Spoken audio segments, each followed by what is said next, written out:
Hello, everybody, and thank you for tuning in to the Liberty Report. With us today is Daniel McAdams, our co-host. Daniel, welcome to the program. Good morning, Dr. Paul. How are you this Monday? New week, yes, ready to go. That's and right. Fortunately, we have a special guest to start off the week. Absolutely. And that is good. And he's calling long distance. I think he's calling in from Amsterdam. Yeah. I think that's across the pond somewhere. I don't know exactly where there was. Even though I've been in the service and traveled a lot in the Air Force, for some reason, they never had me land in Amsterdam. But anyway, we have a special guest that I'm impressed with his resume. The first is, he sounds like he is devoted to the cause of liberty, and that excites us. And the second thing is I don't know enough about Europe. And like I said, I've never been to Amsterdam and to the Netherlands. So it's great to hear that there's life for liberty in Amsterdam. So I want to introduce our special guest, who is a writer in politics, written some books here. Let me just put this up briefly so the viewers can see this, and we'll talk a little bit about that. But his name is Thierry Baudet, and he's in their parliament right now, and we're delighted to have him with us.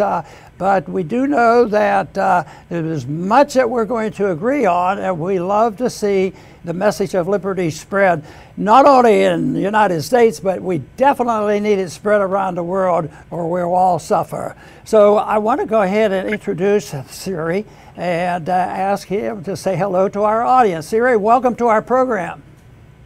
Thank you very much. And Ron, it's such an honor to be on your show. You've been a hero of mine for so many years, and to be able to speak with you today is just awful. It's great. It's awesome. It's great. Daniel? Well, it's great to have you, Thierry. Thank you so much for joining us. And you were kind enough to send us a copy of your recent book, The COVID Conspiracy, which Dr. Paul held up. I heard it sold a couple copies over in Netherlands. That's good to hear. But now it's over here in the U.S. And I like this kind of cross-partisan because your preface is by Steve Bannon, who's on the right, and then you have a nice little quote from RFK Jr. about the book on the back. So, you know, it's beyond left and right is what we're all about. But, you know, a lot of our viewers... I was just thinking, with some luck, my book has the recommendations of both the presidential candidate on the Democratic side and one of the key strategists on the Republican side. It seems like he understands a little bit about politics too. Thierry, what I want to start off with is I'm always interested in people who find the message of liberty fascinating, and we get excited about it, and people have different reasons for reaching that point. Tell us a little bit in a brief way how you came to the point where you are right now in the understanding and the desire to spread that message. Yes, well, thank you very much indeed for that opportunity. So I was the only elected politician in the Western world to have opposed every element of the COVID lockdowns, the semi-forced vaccinations, the social distancing, all of it. And during that period, which started in 2020, and that's what the book is about, how I experienced it, I experienced the real workings of power of what you may call the deep state. So I was very much part of the mainstream conservative establishment, and I noticed that most of the people that I was working with were very willing to sacrifice individual liberties of citizens in order to remain part of the club, as it were. And I was standing there on that precipice, on that point where I had to choose. And I chose to defend the liberties that were being taken from us on an unprecedented scale.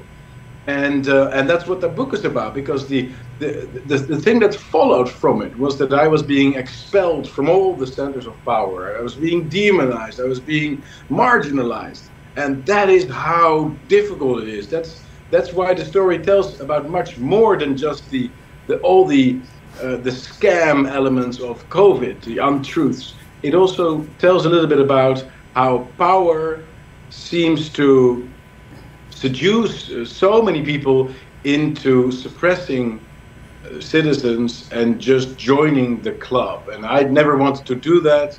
I paid the price for it, but I also wrote about it so other people can learn from it. You know, Thierry, a few years ago, Viktor Orban in Hungary, an old friend of mine, was not a common name in the United States.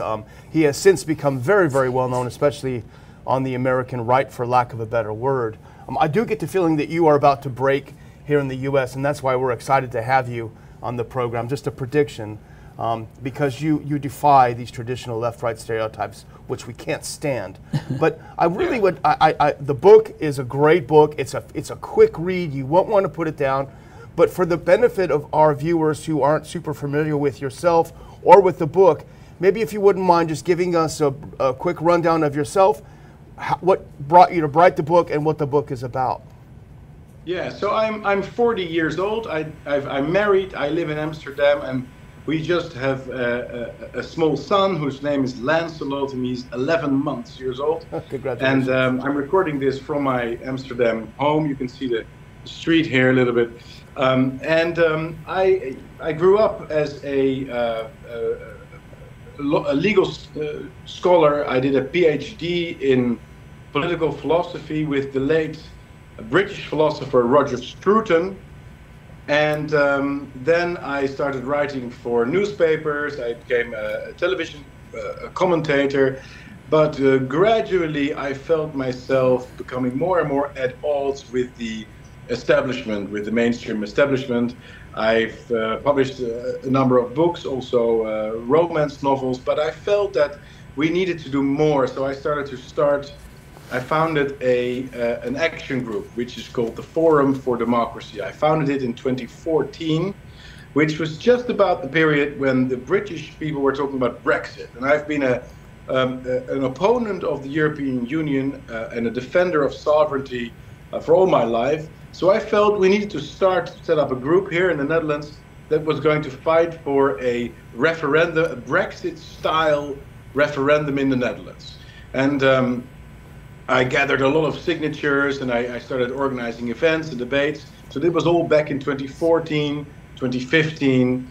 And the government at some point said, okay, we're going to make a law that will make it possible to get an actual referendum if you get a real great amount of signatures. It was 300,000 signatures. And if you get that number, then we're going to help you organize a referendum. So it was, in principle, it was already a great success, which I achieved back in 2015. And then immediately I started with a couple of friends to try to get as many signatures as we required, and I was one of the people, and we succeeded. So I was one of the people that was in the lead of the referendum that the Netherlands held. Not a lot of people remember that anymore, but in 2016, right a couple months before the Brexit referendum, the Dutch had a referendum on the extension of EU membership to Ukraine. Which was a topic which, obviously became very, very important later.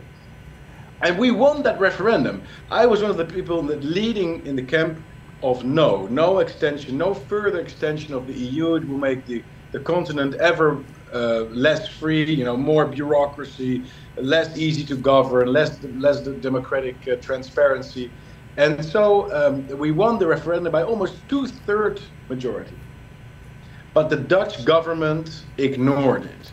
And Prime Minister Rutte is very, very astonishing. And he said, look, I've taken the advice of the Dutch audience and the Dutch public, but I'm not going to listen to this. So I felt this was now it was personal.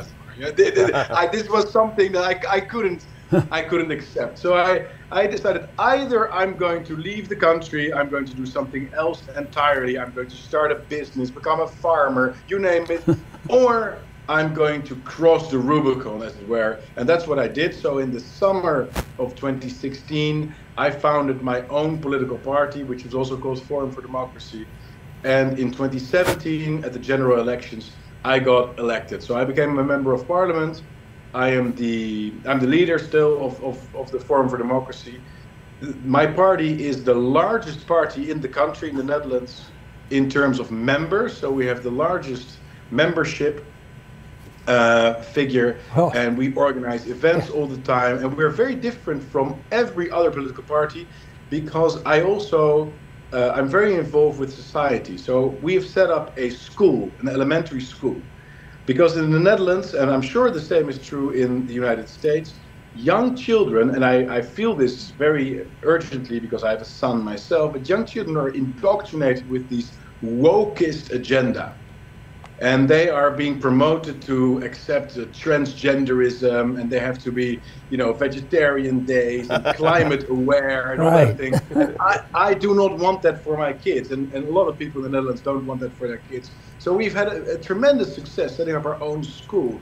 I've set up a publishing house. I've now set up a business, a small business, that supports the farmers, because the farmers in the Netherlands are under terrible pressure, and we take the food directly from the Dutch farmers, put it in boxes, and send it to consumers in the Netherlands that wish to support the farmers. So I'm doing more than just parliamentary stuff, and I write, obviously, but I think it's really, really important to have this societal network, this little platoon, as it were, that we're building up.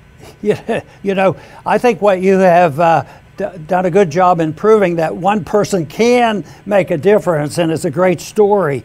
Most of the world knows that we are in the middle of an election, and it'll be a big election next year, and there's a lot of politicking going on. And the way I see it from our viewpoint here is, COVID is still an important issue, and I know you had a strong opinion about that. Ukraine is an ongoing special issue, and there's a shifting of attitudes here in this country. And also, the big issue, I think, politically, and this is my opinion, that probably immigration is going to remain one of the top issues that the people are dealing with, and it stirs up a lot of emotion and a lot of unhappiness. And I'm sure you have an opinion on that, and I want to see if I can get out of there and look at this immigration problem first in a theoretical reason why maybe countries have a right, to have rules and regulations about entry into a country, and why, for practical reasons, this is very necessary. Yeah, so the Netherlands, obviously, being part of the terrible EU, doesn't have the right to protect its own borders anymore. And if you don't protect your own borders, you're fundamentally not a country. We've seen the influx in the Netherlands of hundreds of thousands of migrants every year. And we're talking about the Netherlands is a country of currently about 17.5 million inhabitants. So these are serious percentages, and it adds up because every year new immigrants come in, and they seriously put pressure on the social fabric of our society. And the sinister thing about it is, and that's perhaps also where the COVID story blends in with the climate change story, blends in with supranationalism, and blends in with migration. All these issues, they are part of the same mega trend, as it were, where we as peoples forming organic communities with one another are being played out against each other by having these incredible numbers of immigration, which no society could possibly sustain, and then having rulers, mostly supranational rulers, international rulers, that step in and say, look, we're going to fix this for you. You just raise the taxes, just have more and more police control, have more and more gated communities and people not living open lives with one another. You get low trust societies, and the government, the officials, the ruling class, as it were, profits from that, because from all that insecurity and all those societal issues comes a mega state, a corporate class, a managerial class, as James Burnham would put it, that will regulate our lives up to the tiniest detail. And that's the demonic element in it. So it's not just something that, hey, look, we need to limit this because otherwise we're going to have too much crime, we're going to ruin our businesses and so on. It's also something that the government takes advantage of. Daniel has a question. Yeah, Thierry, if we can, let's go back to March 2020. And for me personally, I would say that's where the world as I knew it ended, and it has not come back. And I think you know what I'm talking about. How did they do it? You mean March 2020? March 2020, yes. How were they able to shut the entire world down and change everything that we know? Yes, well, indeed. And the funny thing, the interesting thing about that date is that it was, these policies were implemented in all our several countries. So it was definitely a coordinated thing. It was not, we had all these national press conferences and these national parliamentary debates, but ultimately the shots were called at a different level. And they all said the same thing. They all said the same thing, exact same thing. Literally the same thing. And they all had the translator for the deaf at these press conferences. That was also a new thing because it helped to give people the impression that a national emergency was at hand. It was all, they played on our fears in such an immoral way. It's incredible. So you asked the question, how did they do it? And I think the most important thing for people like us to understand about how the machinations of power are, how these things are actually working, is scenario planning. So what they're doing is they've got all these scenarios that they are thinking out. Like, for example, a pandemic scenario. There have been about 10 consecutive repetitions of what the world would do, when a pandemic would hit, in the case of a pandemic. And all these government officials and big corporations and journalists, they were all present at these simulations. And what happens is that across the board, you get elites, you get people in positions of power who have already a sort of general sense of what am I going to do in case A happens or in case B happens. They've got all these scenarios already in their head. Big financial crisis, an alien attack, you name it. Whatever whatever scenario, hack attack, the breakdown of the internet. What if Russia attacks Ukraine? How are we going to respond? And almost without realizing it, almost without knowing it, national elites are groomed in that way by the international nomenclatura, by the international deep state, the global deep state. And they are primed to respond in the right way. I've sometimes said, the funny thing is, you don't even have to bribe them for them to do exactly what you want them to do. This issue of borders and immigration is huge, I think, throughout the world, certainly huge in this country as well. But if you compare this to the other problems that I mentioned, we have the pharmaceutical problems, the COVID, we have Ukraine, we have general economic problems, inflation, and it affects it. How do you place this whole idea about borders and immigration? Is that a number one issue? How big is that? Or is that just going to be one of three things that people are going to be talking about? Where do you place that issue? I think it's one of several issues. I think the left is going to talk a lot about climate change and environmental issues in the coming years. I think the right is going to address the issue of immigration, but obviously is not going to dare to talk about the real taboos, the real issues that are underlying the immigration discussion, because the right is too afraid to do that. I think CBDC is a massive thing, the protection of the soundness of our money. I think that is something that is being overlooked largely by freedom-loving people, but we have to talk about how our wealth is being stolen from us through inflation. I think that's a major issue. And then I think geopolitically, you were saying there was a shift in the approach of the Americans towards the conflict in Ukraine. And I think that's about time. And I think the multipolar world order is upon us. And we need to really start thinking seriously about what that means for almost every element of our lives.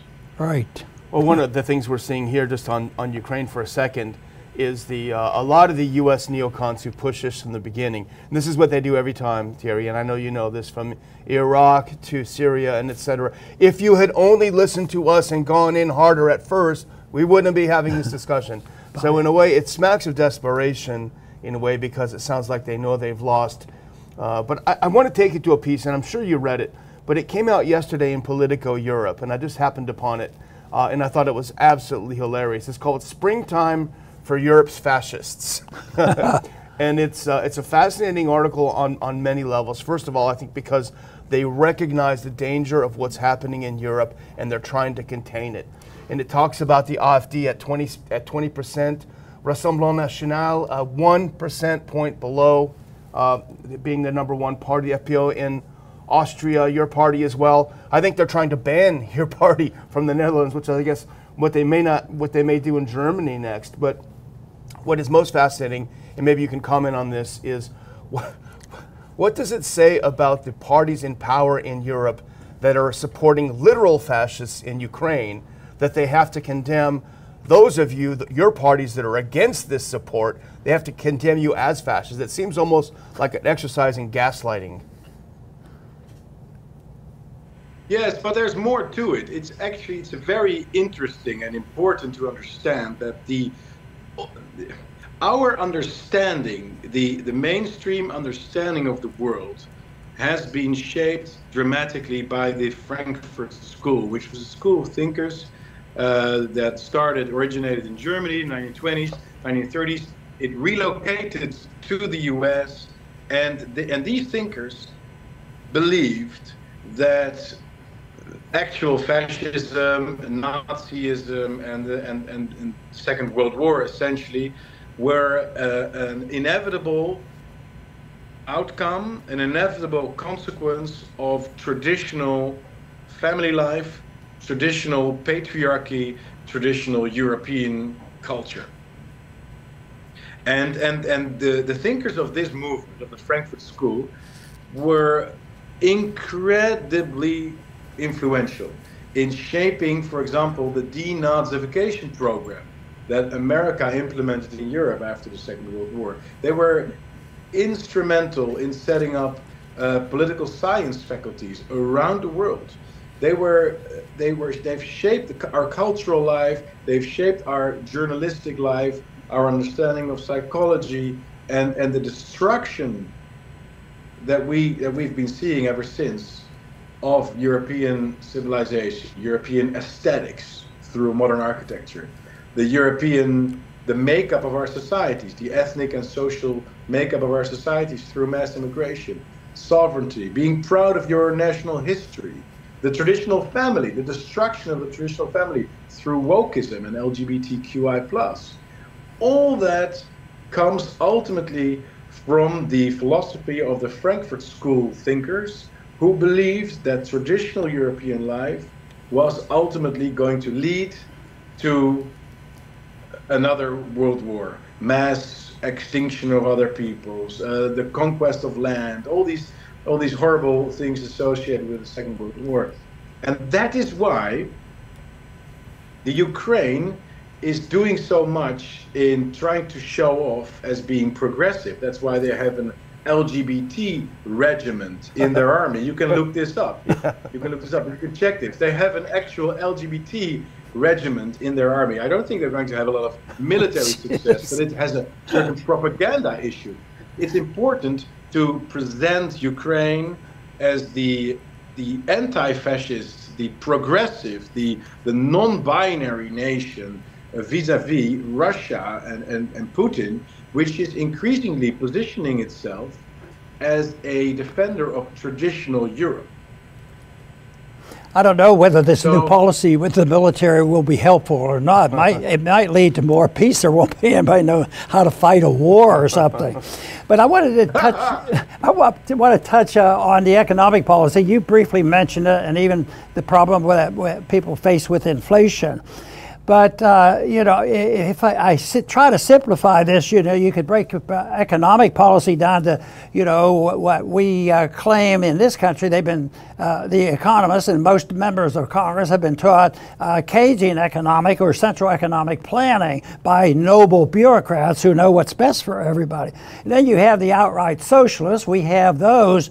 But then there's the other group. I was just wondering whether there's groups over in Europe that you know, or in the Netherlands, which identify themselves as you know, Austrian economists, believing, you mentioned, I think, sound money. Is there a group like that? Do you see it ever in the literature? Do they talk about gold being used again in the monetary system? Because some of the oil people are starting to trade in oil rather than gold. What do you hear about that school of thought in economics? As far as I know, my party is the only party in Europe which is explicitly Austrian in its economic outlook. We are, with my publishing house, we're also publishing a book about the Austrian school, and we're organizing classes where people get educated in von Mises and others. So I think that's extremely important, and I've been a defender of the gold standard for a long time, until I discovered Bitcoin, which I think has the potential of rivaling gold. And I discovered, Ron, that we both feel very strongly for a man who is imprisoned in the US for popularizing Bitcoin, whose name is Ross Ulbricht. And I think it's very, very important that we continue to defend his cause as well and call for a presidential pardon for him, because he absolutely deserves that. Yeah. Right, Daniel? We're getting close to our cutoff time, but I want to ask you one last question, Thierry, if you will indulge me. And that's sort of a general question. We see now that the narrative is broken down on Ukraine. We see it every day when even the U.S. mainstream media is admitting that all of these things they had been telling us along this last year or so was a lie. Same with COVID. Where do you see this going? How is it going to unravel? What's it going to look like from your perspective? Well, the most likely is probably that it will be a frozen conflict. I don't see any way in which Russia is going to lose this war. But the question is NATO going to accept defeat, or is there going to be some kind of stalemate, and then perhaps it will take another 5 or 10 years? I think ultimately the battlefield of Ukraine is the battlefield for or against American hegemony. And the sad thing is that although I feel very, very deeply connected with the American people, and I think the American Republic is a wonderful thing, I think the American empire has largely worked against the interests of the American citizens as well as the citizens of the West as a whole. I think this war was entirely unnecessary. Russia has been provoked into it. It never wanted it to happen. And it's still calling for peace talks on a weekly basis.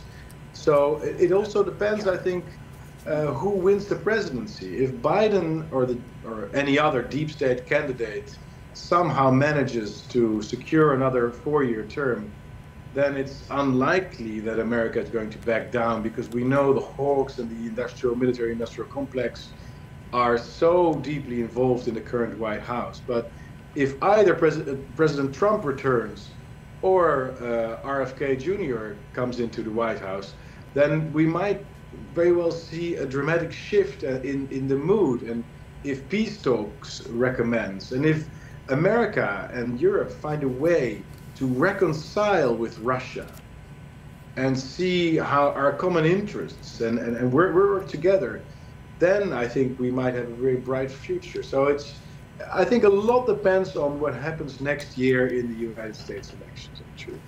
Very, very good. We'll have to close down, but I do want to remind our audience that I think this type of a program is so important because it's a small world when it comes to the type of weaponry is around and how there's so many international organizations. And guess who gets, it's my opinion, it gets squeezed out, and that is the individual. That is why, Syria, I think this is delightful for us to have you with us today and talk about, you know, some very positive things that are happening. But if they want to follow what you're doing, do you have the Forum for Democracy? Does that have a website that some of our viewers could tune into? Absolutely. So we have fvdinternational.com. That's fvdinternational.com. I can be found on Twitter. It's Thierry Baudet it's at Thierry Baudet. And of course, if people are interested, they can order my book at amsterdambooks.com or on Amazon or on Kindle. Wonderful. And I want to thank all our viewers today for tuning in, and I hope you enjoyed the program as much as I have. And please return to the Liberty Report soon.